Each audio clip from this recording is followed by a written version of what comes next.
Komisi Pemilihan Umum Kabupaten Takalar, distribusikan logistik Pilkada Takalar, dan Pilgub Sulsel 2024. Pada kloter pertama ini, logistik didistribusikan untuk 5 kecamatan, yaitu Tanah Keke, Galesong Utara, Galesong, Polong Bangkeng Timur, dan Polong Bangkeng Utara, kata Kepala Subbagian Keuangan, Umum, Logistik KPU Takalar, Ridwan.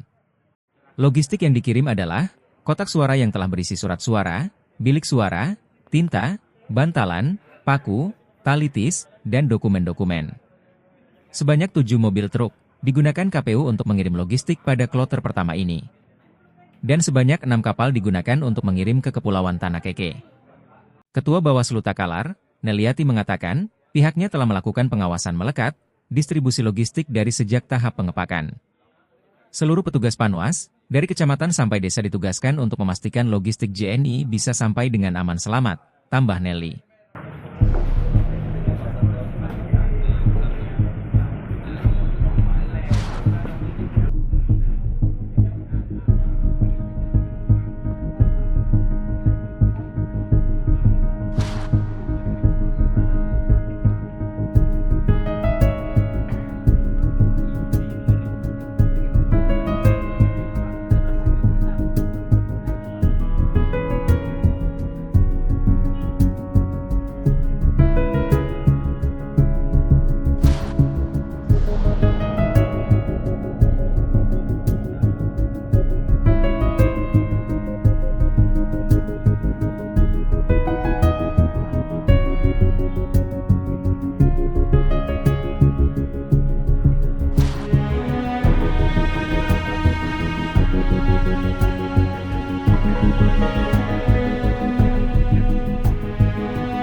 Apa-apa yang menurut Bawaslu perlu diperhatikan dan dijaga baik-baik oleh KPU Takalar?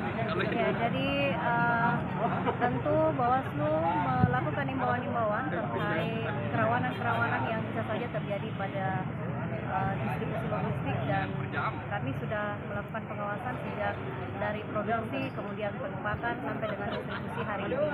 Jadi beberapa hari yang lalu sudah dilakukan pengepakan dan kami selalu melakukan pengawasan melekat terhadap proses yang dilakukan oleh KPU dan jajarannya, dan kami memastikan bahwa semua logistik masuk dalam logistik, yaitu dia sesuai dengan jumlah yang dibutuhkan per TPS.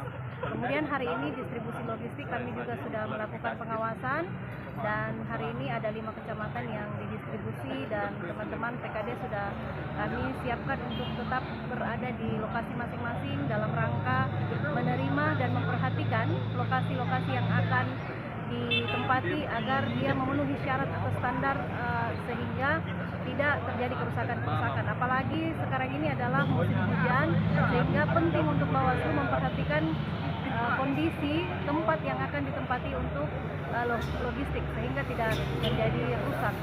Adanya potensi hujan di perjalanan, apalagi ke Pulau Tanah Keke. Jadi betul tepat kelakuan KPU hari ini.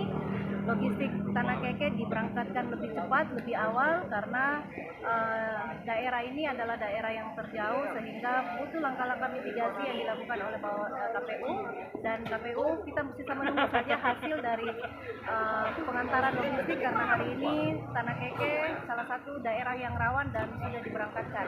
Kami sudah memantau dan meminta kepada teman-teman PKD dan Panwascam untuk memperhatikan lokasi yang akan dituju sehingga bisa terdistribusi dengan baik dan keamanannya terjaga sampai hari H. Jadi tentu semua kita standby-kan PKD berjumlah 110 orang, kemudian ada Panwascam dan seluruh PTPS berkoordinasi masing-masing sesuai dengan tingkatannya, dan khusus untuk Tanah Keke Panwascam kami ikut dalam perahu pengangkut logistik untuk memastikan bahwa tidak ada kejadian-kejadian di dalam proses perjalanan logistik mulai dari daratan sampai ke pulau. Hari ini sesuai dengan perencanaan dan penyampaian kepada pihak pemerintah, dalam hal ini PJ Bupati, Forkopimda dan para undangan unsur yang diundang pada hari ini, sebanyak 6 kecamatan untuk hari ini, meliputi Kecamatan Kepulauan Tanah Keke, Kecamatan Galesung Utara, Kecamatan Galesung, dan Kecamatan Pulau Bangkeng Timur dan Kecamatan Pulau Bangkeng Utara. Ada 5 kecamatan ini yang terdistribusi sesuai dengan jadwal sebanyak 55 desa dan TPS 218 TPS, 436 kotak suara, dan kami dahulukan 5 kecamatan sesuai dengan arahan pimpinan bahwasanya kita mitigasi terkait dengan cuaca yang agak ekstrim. Setiap sore biasa turun hujan sehingga awalnya perencanaan awal itu hanya Kepulauan Tanah Keke di H-3. Ternyata pihak pimpinan KPU sudah berkoordinasi dengan pihak Pemda, dalam hal ini PJ Bupati bersama para unsur Forkopimda, ada TNI Polri bersama Ibu Kejari dan Bawaslu. Itu berkoordinasi terkait persoalan ada tambahan untuk H-3 ini meliputi kecamatan terjauh. Kecamatan terjauh yang dimaksud itu adalah ada Pulau Bangkeng Timur, ada Pulau Bangkeng Utara, ada Galesung Utara, dan ada Galesung. Sehingga besok yang ada kecamatan sisa 7 kecamatan. Ada kecamatan sedang dan ada kecamatan terdekat. Seperti itu. Ini langsung dikirim ke desa atau kemana ya lokasi ininya? Oke. Ini semua seperti tradisi distribusi logistik di pilkada dan pemilu-pemilu sebelumnya. Itu kita KPU itu langsung terdistribusi ke PPS, dalam hal ini ke kantor desa dan kantor kelurahan. Di situ sampai H-1 di tanggal 27 subuh itu baru bergeser ke TPS-TPS setempat. Contoh, salah satu contoh di satu desa itu ada 5, 6, 7 sampai 10 desa, ada 10 TPS, maka nanti di subuh itu baru terdistribusi sampai ke TPS-TPS seperti itu. Semua tim di KPU terbagi habis dalam proses pendampingan teman-teman PPK. Ada juga dari tim Polres, Pam Polres, ada juga dari tim Pam TNI bersama dengan teman-teman dari pihak Bawaslu di Panwas masing-masing mendampingi tadi, baik pada saat kita loading menaikkan kotak dan biliknya, semua logistik, memastikan kita sama-sama punya checklist KPU, checklist Bawaslu, dan checklist pihak pengamanan. Memastikan kotak seluruh kecamatan naik di mobil. Taruhlah contoh, tadi itu ada satu kecamatan tetapi 2 kendaraan, 2 armada.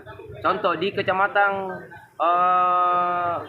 Galesung Utara itu satu kecamatan tetapi 2 armada, 2 unit kendaraan yang kita pakai. Jalur satu jalur kanan, yang satu jalur pesisir, seperti itu. Sehingga kendaraan itu tidak sisa, tidak baku silang-silang. Iya, sehingga gampang koordinasinya, gampang pengantarannya. Kenapa ceritanya kita paksakan padahal satu mobil itu bisa mencukupi ceritanya satu mobil saja. Kita mau cepat terdistribusi sampai ke tempat penyimpanan logistik di tingkat desa dan di tingkat kelurahan, di kantor desa dan kantor kelurahan. Karena jangan sampai habis duhur logistik masih berputar di sekitaran mencari desa dan mencari kantor lurah, itu hujan. Pas habis duhur itu pasti hujan. Sehingga kami mau pastikan sebelum hujan semua sebelum jam 12 semua terdistribusi ke tempat-tempat desa dan kelurahan. Download Tribun X sekarang, menghadirkan lokal menjadi Indonesia.